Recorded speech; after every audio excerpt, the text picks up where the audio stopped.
fallow. So fallow is the word of the day. It means uncultivated or unplanted. And the Maya had a major disadvantage. So agriculturally, while they were advanced, they had maize, they had other crops.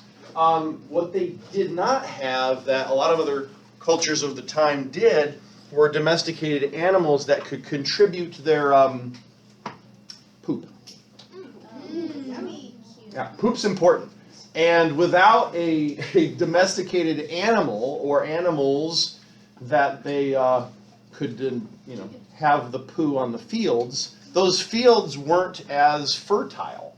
So what they would do, instead of rotating animals for pasture onto those grounds, they just kind of held firm to planting corn for 2-3 years in a row, and then the field was basically used up. They'd have to let it sit fallow, just leave it alone, just let it be. And it would take a few years for the soil to regenerate, to get nutrients back in it. In some cases, especially I think it's in northern Yucatan, the soil is thin, like maybe only an inch thick of topsoil.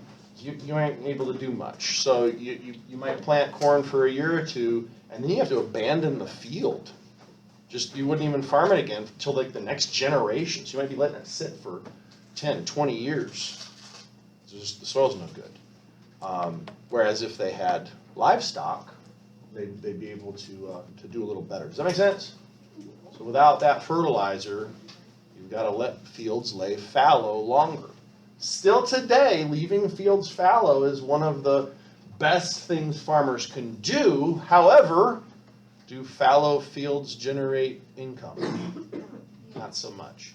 So they'll either fertilize with artificial, petroleum-based fertilizers, which isn't such a great thing right now with the war in Russia and Ukraine. Russia produces a lot of agricultural fertilizer.